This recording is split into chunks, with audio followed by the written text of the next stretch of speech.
The NBA annual GM survey has been released.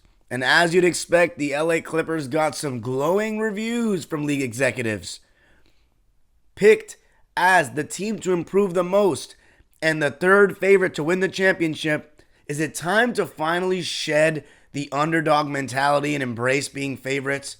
I'm going to be talking about it all on today's Locked On Clippers. You are Locked On Clippers, your daily Los Angeles Clippers podcast, part of the Locked On Podcast Network, your team every day.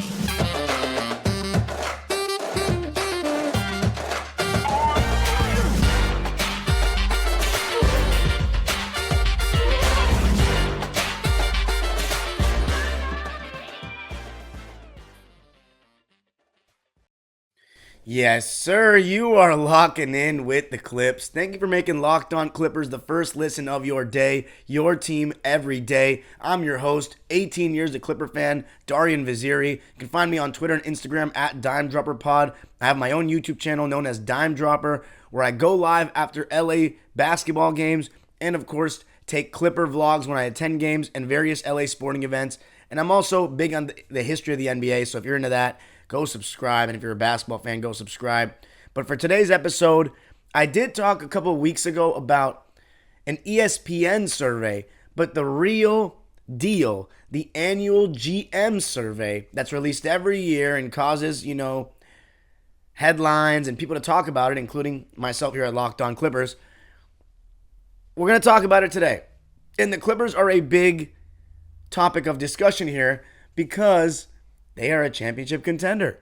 And that brings us to today's question for you guys, because it's the fastest way to grow the show by subscribing to the YouTube channel and commenting on the YouTube question of the day. And that is it finally time to just embrace being the favorite as Clipper fans? Is it time to embrace being the favorite? As Clipper fans, we are so used and accustomed to this underdog mentality. Being the second tier LA team to the Lakers, quote unquote. It's very easy to get overshadowed and not be the talk of the town. Now, that being said, in recent years in Los Angeles, both teams have been talk of the town, especially since Kawhi Leonard came to Los Angeles alongside Paul George. But this year just feels different. And 2019-20 also felt different in the sense that the Clippers are no longer underdogs. They have the expectation and the weight of the world on their shoulders in a way. In 2019-20, you saw those expectations so high from fans, players. I mean, I'll speak for myself. I was all in and thinking that the Clippers were going to win the championship from the second they signed Kawhi Leonard. I was fully on board the championship hype train. The players didn't do a good job of keeping the noise down. They just turned it up. I mean, from the get-go, Paul George said, I don't know if when we're healthy, people are gonna have trouble scoring on us. I don't know who's gonna score on us, something along those lines. Montrezl Harrell went on first take or the jump, I think it was the jump, and said, oh, it's over. It's a wrap, or something along those lines as well. And then, of course, the famous Patrick Beverley and Lou Williams Instagram story after the news came out in Vegas, when they were saying, talk to us, talk to us. And of course, there was a rumor that Patrick Beverley stood on a table in Vegas and said, I just won the NBA championship. Now, I don't know if that's true or not, but considering Patrick Beverley went on top of a scorer's table for beating the Clippers in a playing game, I wouldn't put it past him to do some attention-seeking stunt like that. And the point is, the expectations were so high and the pressure was so high that the Clippers just came crashing down and capitulated in front of all the pressure and all the hype. And it's just a position that as fans we're not used to and don't seem to enjoy. I think all of us as Clipper fans love being the underdog because it's what we're used to throughout history. And even during Lob City, people expect, I wouldn't even say we were the underdog then. People expected a lot of Lob City, and they kind of came, crashed down to earth with the high expectations that they got and did not live up to the pressure. And, look no further than the 2015 series against the Houston Rockets. And then I feel like in 2019, Clipper fans really embraced that team because they resembled that underdog mentality again, where the Clippers and nobody expected them to make the playoffs, and they did with just sheer hard work, taking advantage of everybody sleeping on them, and made it. And of course, the huge upset against Golden State in Game 2, winning 2 games in that series. I mean, that was just as Clipper-like as it gets, in the good sense, the new Clippers. Embracing the underdog mentality, performing above standard, and pleasing the fans with hard work and dedication. But when you have star players on your team, like Chris Paul, like Blake Griffin, and now in this case, Kawhi Leonard and Paul George, you're going to have expectations. It's inevitable. And last season, again, we as fans kind of came back to that underdog mentality because we didn't have Kawhi Leonard. And for large stretches, we didn't have Paul George. But have you noticed there's a common denominator here with all these seasons? The Clippers don't go very far. You need expectations in order to win a championship. You don't just win a championship out of the blue. You know, if you start out as a team like, let's take the 2015 Warriors, for example. If you start out the season without championship expectations, but as the season progresses, you're one of the best teams in the league, you're going to have those expectations now going into the playoffs. That's just how it goes. And in the 2021 season, I feel like the Clippers were so ridiculed from the 2020 collapse that nobody really took them seriously in terms of winning the championship. People were saying that Tyronn Lue was just LeBron's crony. He didn't know how to be an elite coach on his own. Paul George was playoff P, pandemic P. He just can't get over the hump mentally. It was like Kawhi is the only one we trust and everybody else is kind of suspect. And of course, when Kawhi Leonard went down, the Clippers yet again were underdogs and got over the hump. So it feels like every time we lose hope on the Clippers, at least this is for me, every time I lose hope on the Clippers in terms of expecting them to win, they always seem to win. They seem to find a way to surprise me. But whenever I expect, I get my heart broken. And that's what's making me and other fans right now very hesitant to buy in to this championship or bust mindset. Because we've had it only one time and ended up devastated. However, ladies and gentlemen, there's no looking away. There's no going around it. Like, I want to say that it's not championship or bust this season, but you've listened to me on the show. It is. The Clippers team is too good. You're telling me that if the Clippers lost in the championship, you'd be satisfied just because the Clippers made their first championship? Absolutely not. Because you don't know how many chances you're going to get. What if the Clippers stay healthy this year, don't get it done, and the next year go back to getting injured? You just don't know. You don't know when the next time you're going to get there is. And that's why, you know, as far as the Boston Celtics, they have a young core with Tatum and Jaylen Brown that could compete for titles for years to come.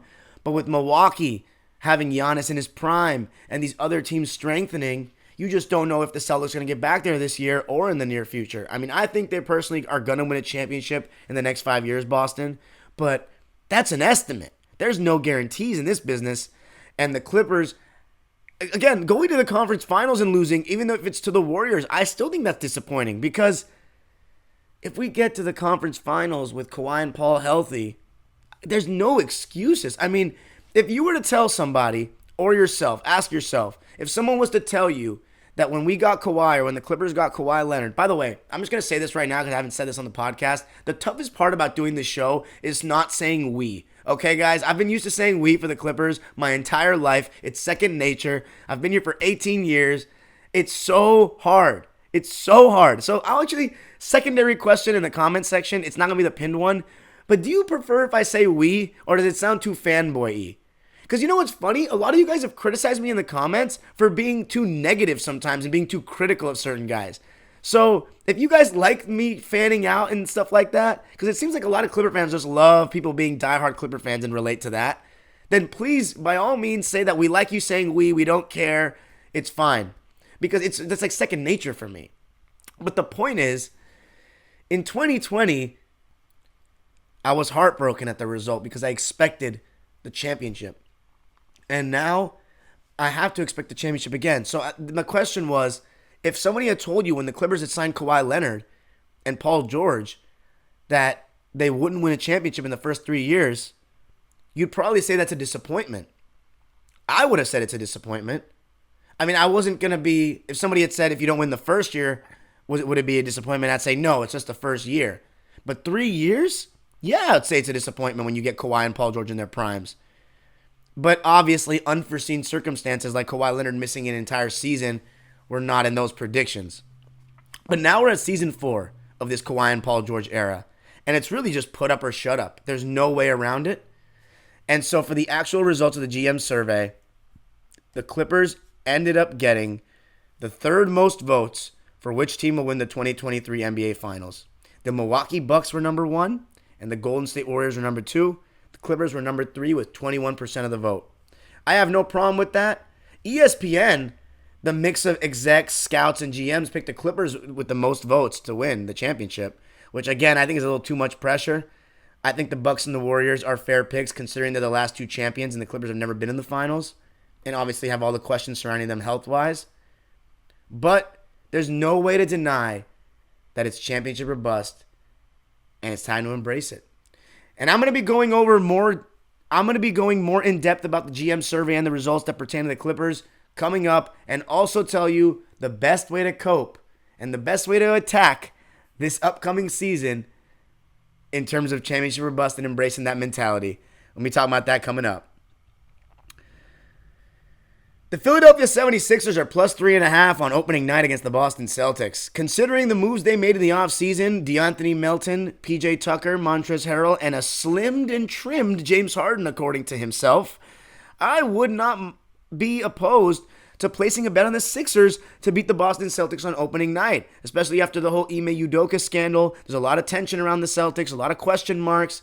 I would place a bet on the Sixers. And to do that, you got to go to BetOnline. BetOnline is your fastest and best place to find all of the latest player developments, team matchups, news, podcasts, and in-depth articles and analysis on every game you can find. And it's not just the NBA or basketball. You can get it for football, college football, soccer, boxing. The MLB playoffs start this weekend, so go and place your bets on the Dodgers to win the World Series. Why not? We got a great team this year. As you see my LA hat, if you're watching the YouTube version, go place your bets on those Dodgers. The fastest and easiest way to check in on all your favorite games is on betonline.net, but you can also use your mobile device to learn more. BetOnline, where the game starts. Okay, so looking more in depth at this GM survey, and by the way, I wanted to say about the last episode I did, a couple of things I wanted to clarify. Moussa Diabate is actually on a 2-way contract, so he will spend some time with the Agua Caliente Clippers.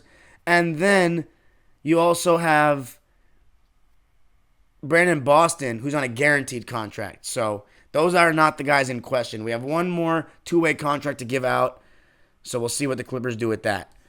But here we go. The Clippers, as I said, were picked third to win the 2023 NBA Finals. But as far as the Western Conference, the Clippers actually got the most votes. The Warriors and the Clippers split 48% of the vote. But the Clippers got more second-place votes with 38% to the Warriors' 28%. And that gave the Clippers a 32% leading percentage total to win the West. So the GMs are going all in on the Clippers, ladies and gentlemen, and it's time for you to go all in on the Clippers. And I'm going to tell you how to cope with this a little easier. So I want to just say this first off. There is no right way to fan for your team. Some fans are a lot more critical. They'll get on the team at the slightest miscue. They'll get on a player when they have a bad game. They'll be very, very reactionary and say they want this guy traded after a bad game. They'll say we have no chance of winning the championship after a bad loss in January. And if you want to be one of those guys, I recommend you aren't too much of a prisoner of the moment and don't take one result too seriously. But if that's the way you support and that's the way you fan for the Clippers, then by all means do you. If you're one of those fans that can't say a negative thing about a player, that can't criticize the players, then that's on you too. Do you. There's no right way to fan. Now, this is how I'm thinking about it this season. There's no way around hiding my expectations. I already talked about the championship or bust thing for the playoffs, but as far as the regular season, people are going to say all throughout the season, it's the regular season, don't take it too seriously. It's the regular season, don't overreact after a loss. It's the regular season, don't overreact after a 3-game losing streak. Here's what I say to that. I don't want to downplay the regular season anymore, guys. I really don't. Because I think as Clipper fans and Lob City and even the beginning, the 2021 and 20 season, and yes, I said 2021, we totally downplayed the regular season. Go back and check some of those results towards the latter end of the season and how much we rested Kawhi and Paul George. And the funny part is, it's not funny actually, but we rested Kawhi Leonard and we're very precautionary with him, only for him to get injured again. So again, it's all a probability game. There's no guarantee for injuries. All I'm saying is this. That season, the Clippers didn't know their lineups and identity as much. They were still, Terrence Mann was not a regular fixture in the lineup all the time. If you recall, the first 2 games against Dallas, he wasn't even getting consistent guaranteed minutes. And of course, to start the season, Luke Kennard wasn't either because of Lou Williams' presence on the team. So there were a lot more question marks. And even though there are still question marks with the Clippers rotation this season, it's a lot more, what everybody can do. Like Luke Kennard has had big moments in a Clipper jersey. You know what he can do. He just led the league in 3-point percentage. Terrence Mann has already had that Game 6 experience, has already established himself as an integral part of the team. Norman Powell, albeit hasn't established himself as a Clipper really yet, he's going to play, and you know what he can do. And he did play a couple games for the Clippers last year, and then Robert Covington, he fits in perfectly like a glove wherever you put him. John Wall and Luke Kennard and Norman Powell managing those minutes alongside Reggie Jackson, that'll be the challenge. But I don't see the Clippers making some huge trade this season. I really don't. Unless maybe they ship off Marcus Morris Sr. in the middle of the season or Norman Powell if it doesn't work out. But I don't even want to talk about that right now. The point is that the coaching staff has much more familiarity and continuity with this team. So it's not like they have to figure things out as much. And Tyronn Lue's already been here, now going into his 3rd season.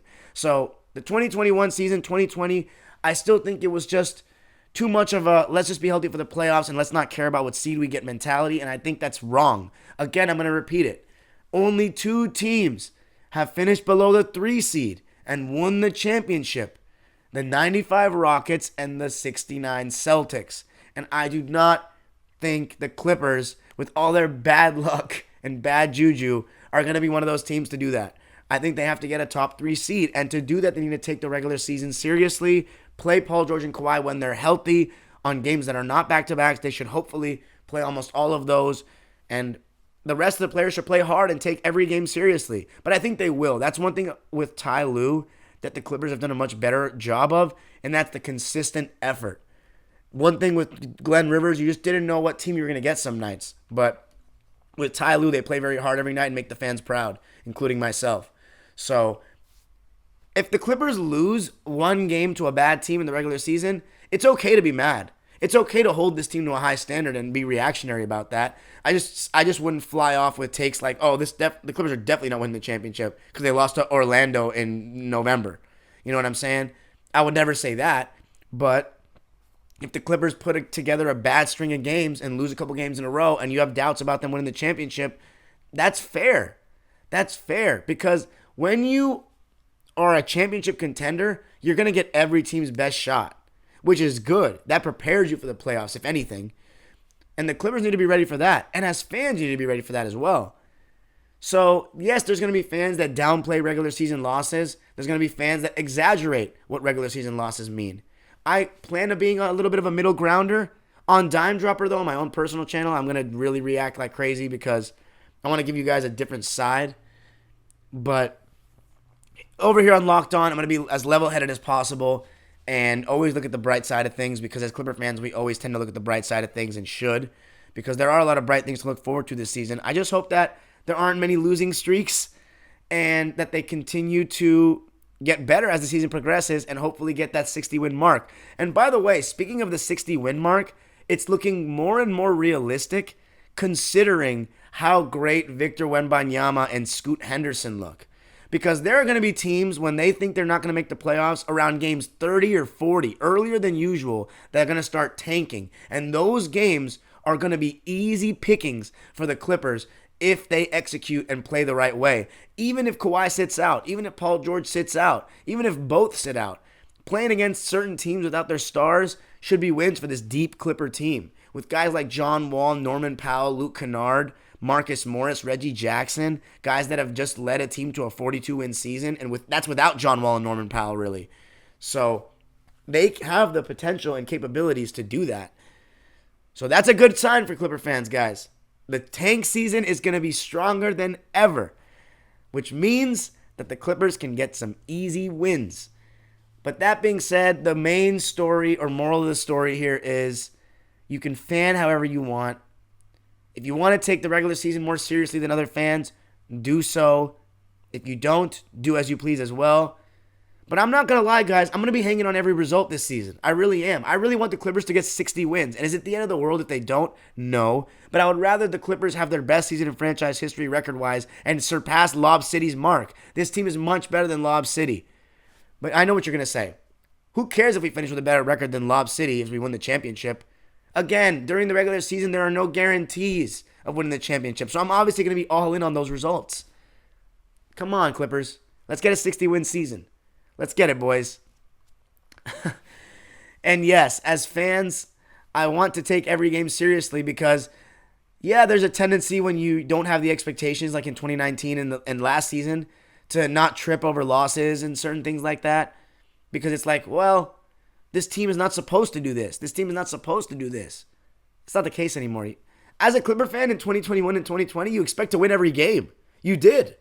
Because we're the Clippers, we have Kawhi and Paul George and a great supporting cast, and now we can't make excuses about the coach. We should win every game. Like, if obviously that's not going to happen, but the point is you should go into it thinking that because our team is so good. And because of that, that's where the disappointment comes in. And what's the old saying? It's the hope that kills you. Hey, it's kill or be killed this season, Clipper Nation, and I think it's time you embrace it. But coming up, I'm going to finish off talking about the individual polls in the GM survey, and Kawhi Leonard came up on several. I'm going to let you know what they said about our guy coming up. Okay, so I'm going to read some of the results from around individual players that the GMs commented on.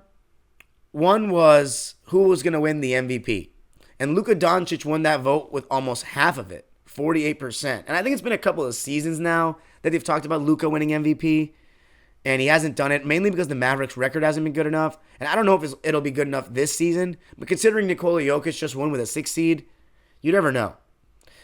The next question is, if you were starting a franchise today and could sign any NBA player, who would it be? Giannis won with 55%. Luka Doncic was second with 45%. So just those two. Very interesting. Which player forces opposing coaches to make the most adjustments? Steph Curry with 52%, over half the vote. And I don't have a problem with that. Which player is most likely to have a breakout season in 2022-23? Evan Mobley of the Cavs finished first with 21% of the vote. Cade Cunningham with 17% from Detroit. Anthony Edwards with 17% as well. No Clippers in the honorable mention for that either. The best point guard in the NBA, Steph Curry, 72% of the vote. Absolutely dominated that one. And then shooting guard, Devin Booker, 45% of the vote. I agree with that one. Small forward, now we get to Kawhi. So here's the list. Kevin Durant won with 45% of the vote, which is pretty high.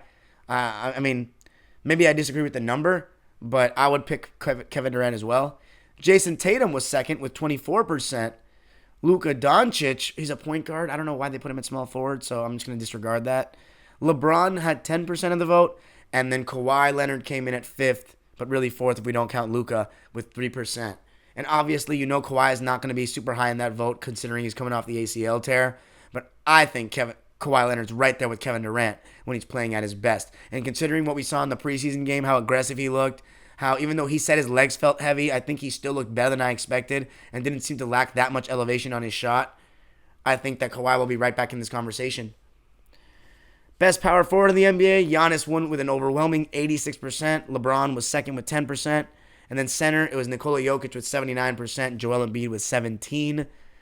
But the highest percentage, obviously, as you can tell, was Giannis and Steph Curry. But here's some other things they talked about. What was the most underrated player acquisition?